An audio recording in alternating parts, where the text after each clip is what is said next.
Welcome to the last breakfast. Please enjoy the video.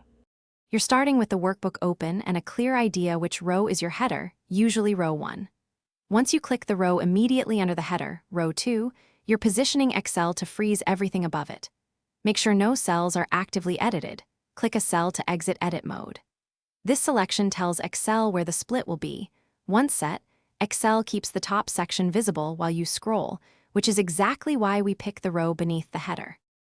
Now go to the View tab on the ribbon. That's where freezing controls live. Click the Freeze pane's drop-down to reveal 3 options. If your header is in row 1, pick Freeze Top Row for a single-click solution. If you selected a different row or column, choose Freeze panes to lock everything above and left of your selection. Once applied, scroll vertically to confirm the header stays visible. This is how Excel preserves context. Finish by scrolling the sheet to make sure the header stays pinned at the top. That verifies success. If you need to remove the lock later, return to View Freeze Panes, Unfreeze Panes. If Freeze Panes is grayed out, check for Split Panes, view Split, and turn them off, or see if the workbook is protected. Protection can block freezing. If lines still move, try closing and reopening the file to clear transient display glitches.